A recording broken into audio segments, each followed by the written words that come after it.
지난주에 13장 마지막에서 바울은 이제 사도의 호칭을 얻게 돼요.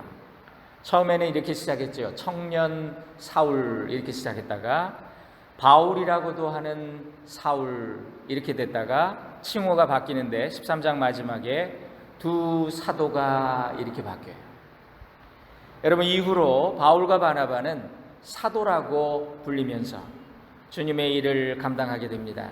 그러니까 당시 초대교회에서 이 사도라고 하는 직분은요, 예수님이 직접 택하시고 3년을 그들과 함께 동고동락 같이 숙식하시며 가르치신 12제자, 직계제자, 이 사람들을 사도라 그랬거든요. 그래서 사도행전 1장 마지막 부분에 보면 예수님이 승천하신 후에 제자들이 120명이 모여가지고 이제 배반하고 죽은 가룟 유다를 대신해서 한 사도를, 그 고리된 그 자리를 채우자, 그렇게 해가지고 사도를 선출하는 장면이 나옵니다. 그때 제자들이 뭐라 그러냐면요, 주 예수께서 우리 가운데 출입하실 때에 항상 우리와 함께 다니던 사람 중에 하나를 세워 우리와 더불어 예수께서 부활하심을 증언할 사람이 되게 하여야 하리라 그랬어요. 이렇게 권위 있는 자리가 그 이름이 사도라고 하는 직분이었던 거죠. 그런데 바울과 바나바가 12사도 이후에 처음으로 이제 사도로 불리게 된 거예요. 그들은 교회의 절차를 통해서 무슨 투표를 하거나 추대되거나 선출된 것이 아닙니다. 전도 여행을 다니면서 그들이 행한 일들이 예수님이 하셨던 것과 너무 똑같아서 그 나타난 역사가 예수님이 하신 그 일과 너무나 동일해서 사람들이 저 사람들이야말로 예수님의 대리자다, 사도다, 이렇게 불러준 거죠. 여러분, 우리 옛말에 콧뚜레가 일을 한다 그런 말이 있죠. 이렇게 코를 뚫어놔야 이제 이 소가 일꾼이 되는 거, 그런 얘기겠죠. 그러니까 때로는 호칭이라든가 직분이라든가 이런 어떤 외적인 표식이 주님의 일을 감당하는데 중요합니다. 때로는 그래서 어떤 분은 열심히 안 하시다가 권사가 되고 나서 말이죠, 내가 권사 아직 아닌데 이러다가 권사가 되고 나서 내가 열심히 해야 되겠구나 이래가지고 또 일꾼 되는 경우도 있어요. 직분이 일을 하게 하기도 한다. 그런데 더 중요한 것은요, 그 호칭에 맞게 인정을 받는 거죠. 그래서 집사라도 장로의 역할을 감당하는 자가 있습니다. 반대로 장로라도 집사보다 못한 사람도 있을 수 있다는 거예요. 원래 이 크리스찬이라는 이름도요, 안디옥에서 성도들이 너무 열심히 믿고 또 그들이 행하는 거, 선을 행하는 거, 예수님 마주, 예수에 미친 사람들이구나, 예수님의 사람이구나, 그래서 그리스도인이라는 그 이름을 사람들이 붙여준 거예요. 그 명예로운 이름인 거죠. 바울은 그의 믿음과 또 삶의 열매를 통해서 사도로 인정을 받게 된 겁니다. 바울과 바나바 두 사도가 비시디아 안디옥에서 많은 결신자를 얻었어요.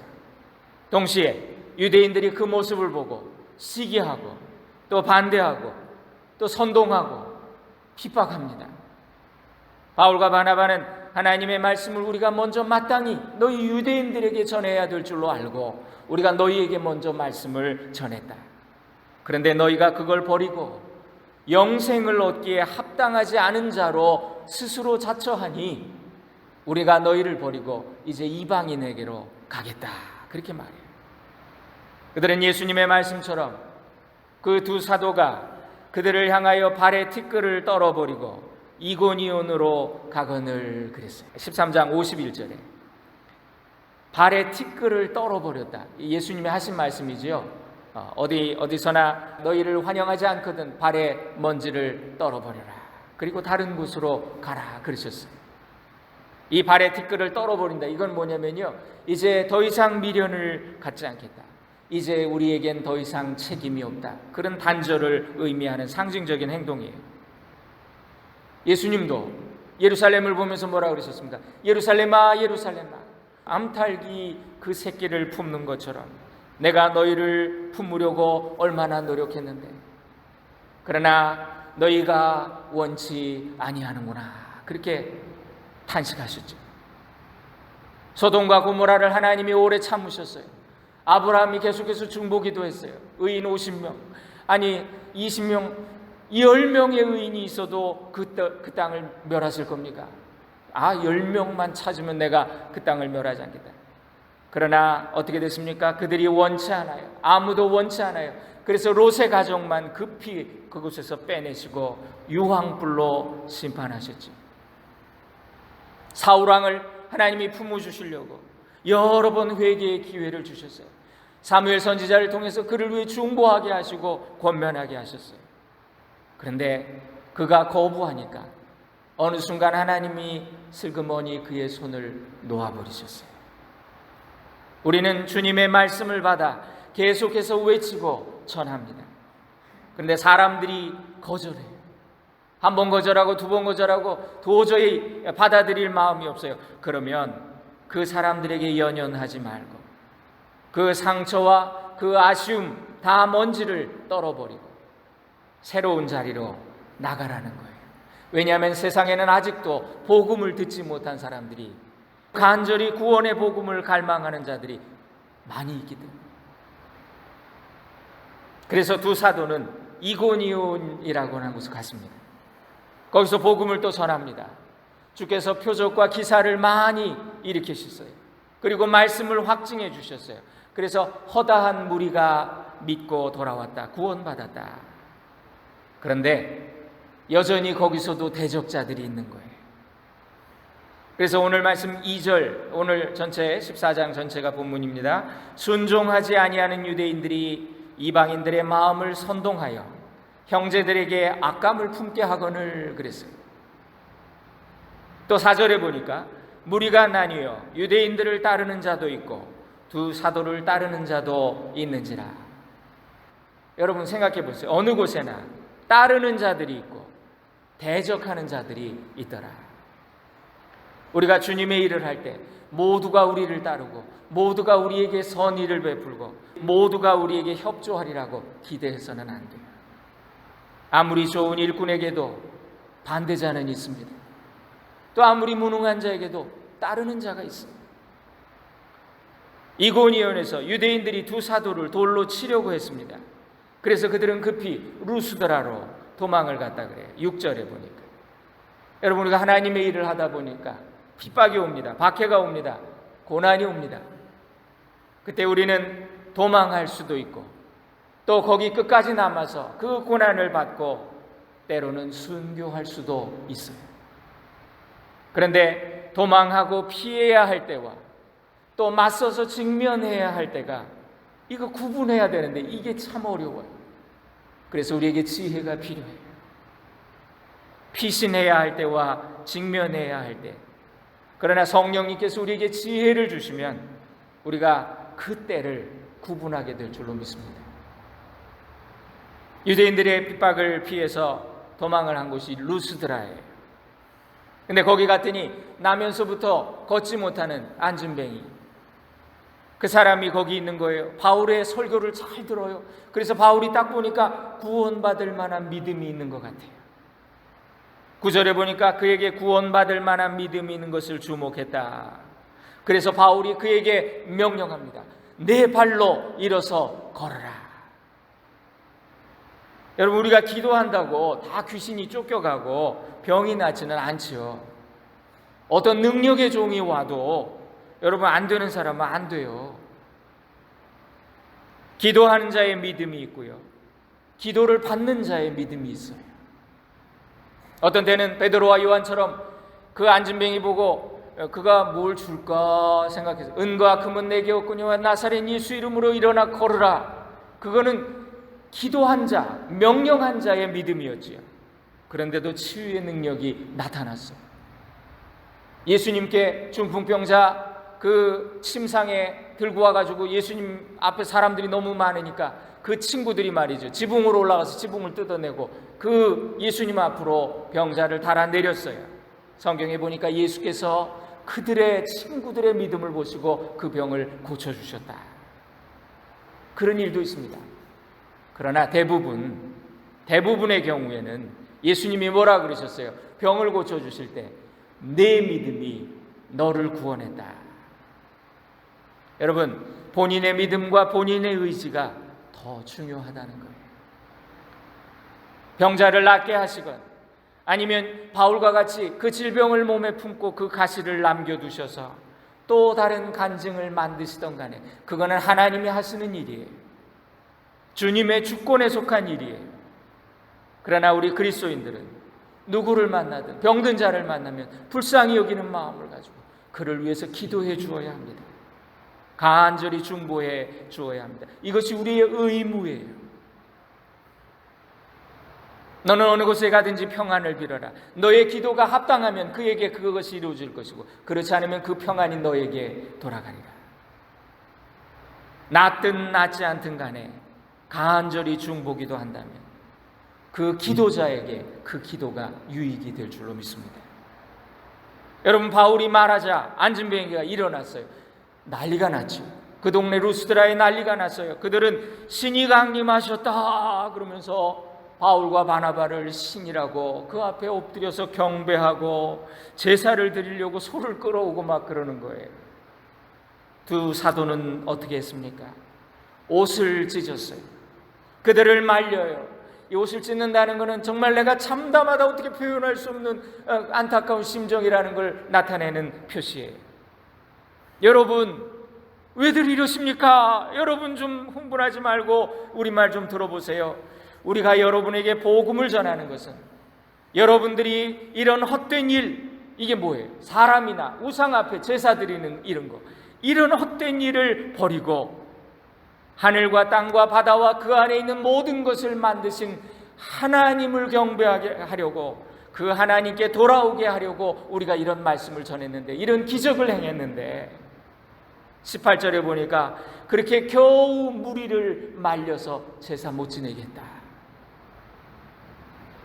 여러분, 오늘도 예수님의 이름이 전해지는 곳에 많은 기적과 능력들이 나타나요. 은사를 제대로 분별하는 기준이 여기 있습니다. 여러분, 능력이 나타날 때 사람이 드러나고 그들에게 나타나는 그 현상에 주목하게 되면, 그래서 야, 저 사람 대단해, 아유, 저 강사가 대단해, 저 목사가 대단해, 그 신종이야, 그러면 그렇게 사람을 높이면 그건 가짜라는 거예요. 이단들을 보세요. 많은 이단들이 처음에 순수하게 시작해요. 그런데 막 능력이 나타나요. 그때 여기 사도들처럼 옷을 찢고 두려워 삼가야 되는데 결국은 그렇지 못해가지고 사람이 높아지고 하나님께 돌려야 될 그 영광을 사람이 가로채게 되면 이단이 돼요. 이단, 다를 이, 끝단자. 끝이 다른 결과를 만들어요. 사탄은 태초부터 교만해서 하나님을 대적했다가 타락한 천사였습니다. 타락을 영어로 fall이라 그래요. 떨어졌다. 교만하면 떨어져요. 그래서 오늘도 사탄은 사람을 파멸시킬 때 그를 살살 띄워줍니다. 잘한다, 잘한다, 너 없으면 안 된다. 그리고 그가 교만하면 사정없이 그를 땅에 패대기 쳐서 죽이는 게 사탄이에요. 믿음은 끝까지 겸손한 태도죠. 바로 그 다음 절 19절에 보니까요, 유대인들이 안디옥과 이고니온에서 와서 무리를 충동하니 그들이 돌로 바울을 쳤다. 아니, 조금 전까지 두 사람을 하늘에서 강림하신 신이시다, 제우스다, 헤르메스다 이렇게 막 떠받들던 무리가 유대인들이 와가지고 저쪽에서 이고니온에서 와가지고 말이죠, 충동질하니까 바울을 돌로 쳤대요. 이것이 무리예요. 이것이 군중심리이고 이것이 인간의 사악한 본성입니다. 예수님을 보세요. 호산나 호산나 예루살렘에 입성하시던 그 예수님 환영하던 그 무리가 불과 며칠 후에 십자가에 못 박으소서, 십자가에 못 박혀야 하겠나이다 소리를 질렀고 그 소리가 빌라도를 이겼다고 했어요. 예수님은 당신을 따르는 수많은 무리들에게 이렇게 책망하셨어요. 너희가 나를 따른 것은 하늘나라의 표적을 본 까닭이 아니다. 떡을 먹고 배부른 까닭이다. 그랬더니 그 말씀을 듣고 많은 사람들이 떠나갔다. 12제자만 남았어요. 그래서 예수님이 너희도 가려느냐 이렇게 물으시니까 베드로가 대답합니다. 생명의 말씀이 주께 있사오니 우리가 네게로 가오리이까. 영생의 말씀을 듣지 못한 자는 제자가 될 수 없어요. 오늘 아무리 열광하다가도 내일 미련 없이 떠나버리는 무리가 되고 팬이 되어버린다는 거예요. 바울이 그래서 돌에 맞아서 실제로 이 루스드라에서 죽었어요. 그들이 돌로 바울을 쳐서 죽은 줄로 알고 시외로 끌어내치니라. 19절에 그렇게 되어 있습니다. 도성 밖에는요, 죽은 자들의 시신을 버리는 장소가 따로 있습니다. 좋게 장례치를 주는 사람들도 있지만 그런 형편이 못 되는 자들은 거기, 그래서 아골골짝이라 그래요. 그런 곳이 있어요. 바울의 시신이 버려졌다는 소식을 듣고 성도들이 몰려왔어요. 빙 둘러서서 그들이 울며 안타까워하고 있는데 갑자기 바울이 눈을 떴어요. 그리고 일어납니다. 툴툴 털고 일어나요. 여러분, 성도들이 얼마나 놀랐을까요? 얼마나 감격했을까요? 바울은 아직 죽을 때가 아니었나 봅니다. 리빙스턴의 말처럼 사명자는 죽지 않는다. 내가 죽는 때는 나의 사명을 다한 때다. 바울은 다시 살아났어요. 그리고 자신을 쳤던 그 성으로 다시 들어갑니다. 바울은 이렇게 루스드라라고 하는 성에서 평생 잊지 못할 경험을 해요. 돌에 맞아서 죽었다가 살아났어요. 여러분, 여기 이 바울이 루스드라에서 이렇게 죽을 고비를 넘겼으면서도 그 성에 또다시 들어갔어요. 하나님은요, 바울에게 여기서 큰 복을 주세요. 여기서 평생 동지고 귀한 제자가 된 디모데라고 하는 사람을 얻게 돼요. 사도행전 16장 나중에 보면요, 바울이 여행에서 이제 돌아와서 또 2차 여행을 다시 떠납니다. 그리고 루스드라를 들려요. 16장 1절에 보니까 거기 디모데라 하는 제자가 있으니, 그러니까 요걸 보면은 이 디모데는 1차 전도 여행 때 얻은 열매인 거예요. 분명해요.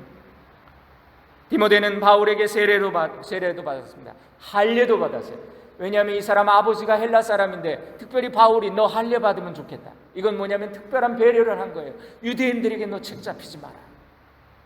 특별히 배려했어요. 여러분, 바울은 루스드라라고 하는 이 가장 험한 곳에서 신실한 제자요 믿음의 아들, 그래서 이 바울이 디모데를 평생 뭐라고 불렀냐면요, 나의 동역자다, 또 나의 형제다. 그리고 마지막으로 쓴 편지에 보면요, 사랑하는 아들이다, 사랑하는 아들 디모데, 이렇게 불러요. 그 디모데를 이 루스드라에서 얻은 거예요.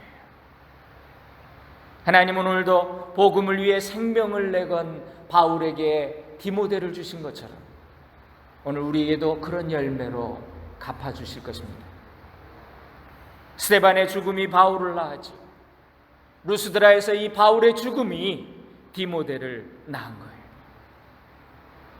사랑하는 여러분, 어느 곳에서 또 우리가 어떤 일을 하다가 나 거기서 그때 죽을 뻔했어, 죽을 고생했어, 울려고 내가 왔던가, 이런 노래 있죠.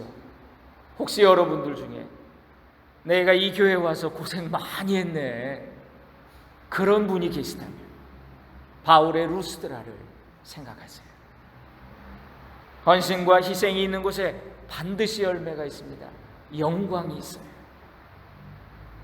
저도 저의 목회 사역을 되돌아보면 평탄한 곳도 있었고 아주 고생 많이 한 곳도 있었는데 가장 힘들고 고생했던 그곳이 나중에 되돌아보니까 가장 큰 은혜가 있었고 또 가장 큰 기적이 거기 있었던 것을 기억합니다. 가장 큰 복을 하나님이 그곳에서 주신 것을 기억합니다. 자, 이후에 이 두 사도는 이제 복음을 전했던 도시들을 마지막 이제 루스드라 이렇게 해가지고 다시 이고니온으로 비시디아 안디옥으로 그 다음에 이렇게 갔던 길을 다시 돌아가는 그런 여정으로 복귀를 합니다. 21절에 보니까 복음을 그 성에서 전하여 많은 사람을 제자로 삼고 루스드라와 이고니온과 안디옥으로 돌아가서, 여러분 그 이름들 생각하기도 싫은 안디옥과 이고니온과 루스드라에서 박해받았던 그곳을 굳이 들러서 다시 돌아오는 거예요. 사람은 누구나 나쁜 기억이 있는 곳에 가고 싶지 않아요. 그래서 고생하던 군대를 향해서 내가 오줌도 누지 않는다 그러잖아요. 그런데 이 두 사도는 다시 갔어요. 하나님의 일에는 나의 감정과 느낌을 앞세우면 안 된다는 거예요. 하나님이 원하시면 내가 싫어도 가야 됩니다. 하나님이 원치 않으시면 내가 아무리 가고 싶어도 가면 안 돼요. 22절에 제자들의 마음을 굳게 하여 이 믿음에 머물러 있으라 권하고, 또 우리가 하나님의 나라에 들어가려면 많은 환난을 겪어야 할 것이라 하고, 가는 곳마다 이 두 사도는 그 제자들의 마음을 굳게 했다. 그들의 믿음을 격려했대요. 그들이 전한 메시지는 이것입니다. 바울이 전한 메시지는 이거예요. 하나님 나라에 들어가려면 많은 고난을 겪어야 한다. 십자가 없으면 영광이 없기 때문이에요. 환난이 없으면 천국의 상급이 없기 때문이에요. 그래서 바울은 마지막 편지 디모데서에서 이렇게 쓰지요. 디모데후서 3장입니다. 박해와 고난과 또한 이 안디옥과 이고니온과 루스드라에서 당한 그 모든 일과 어떠한 박해를 받은 것을 너는 과연 보고 알았다. 디모데에게 하는 말이에요.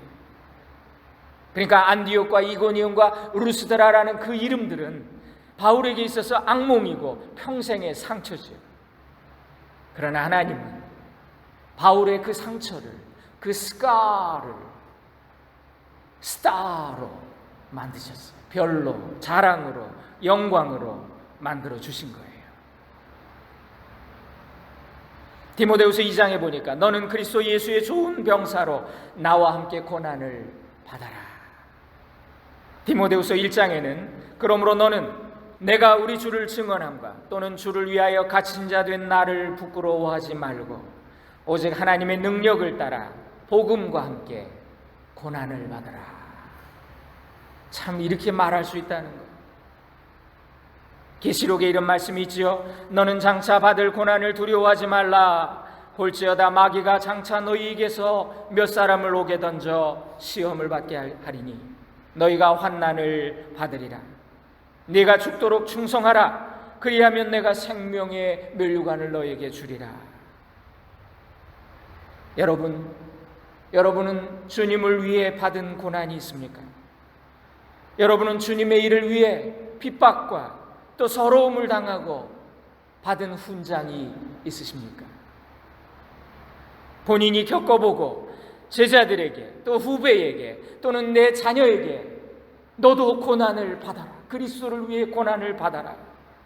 이렇게 믿음의 권면을 할 수 있는 그런 믿음의 성도들이 되시기를 축원합니다.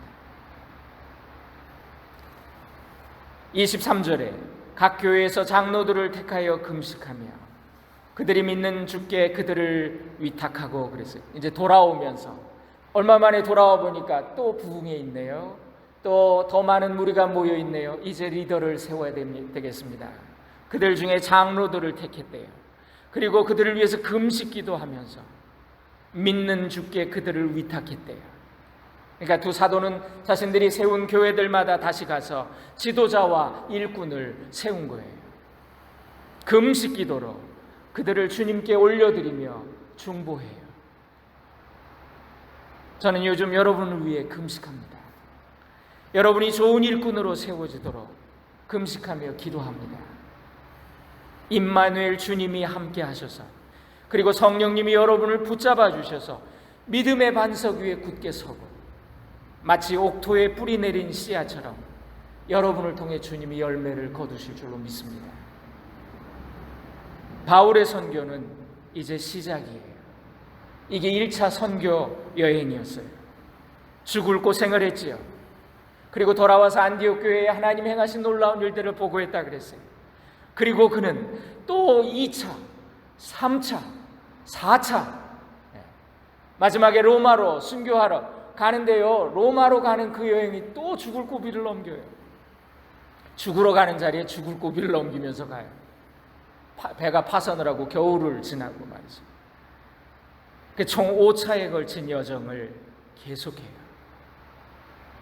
나그네는 길에서 쉬지 않는다 그러죠. 그는 천국의 순례자였습니다.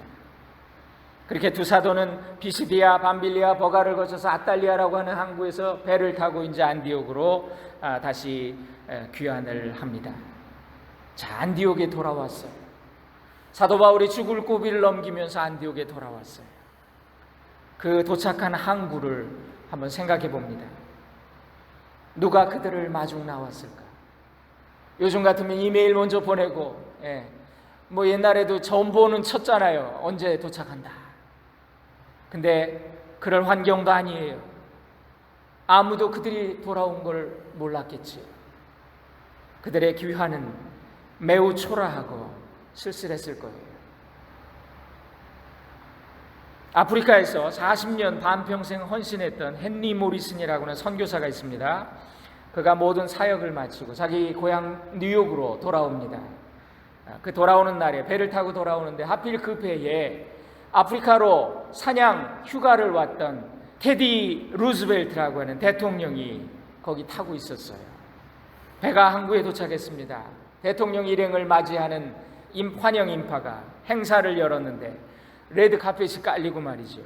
군악대가 팡파를 울리고 아주 성대하게 대통령 환영이라고 그렇게 행사를 하는 거예요. 대통령의 일행이 모두 하선했습니다. 마지막으로 배에서 내리는 이 헨리 모리슨 선교사는 마음이 쓸쓸한 거예요. 속으로 하나님 앞에 이렇게 푸념처럼 말해요. 하나님, 평생 주님을 위해 저는 헌신하고 이렇게 돌아왔는데 아무도 저를 환영해 주지 않네요.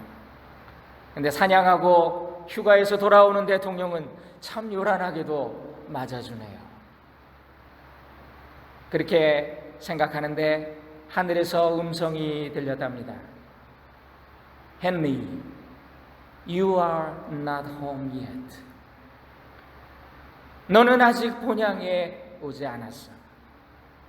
아들아, 네가 오는 날, 네가 하늘 본향에 돌아오는 날, 군악대가 아니라 천군과 천사들이 부르는 그 나팔 소리를 듣게 될 것이다. 거기는 레드카펫이 아니라 황금길이 깔려 있을 것이고 내가 너를 친히 마중 나갈 것이다.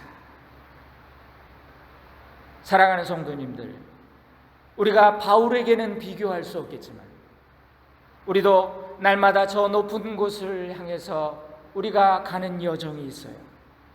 한 걸음씩 주님과 동행하는 제자들이지요. 죄 많은 이 세상은 우리의 집이 아님이 분명합니다. 이곳에서 누리는 것, 내가 추구해야 될 복, 인생의 목적이 아니에요. 우리에게는 더 나은 본향이 있습니다. 여러분과 제가 그 본향을 향해 바울처럼 달려갈 수 있기를 주님의 이름으로 축원드립니다. 기도하겠습니다.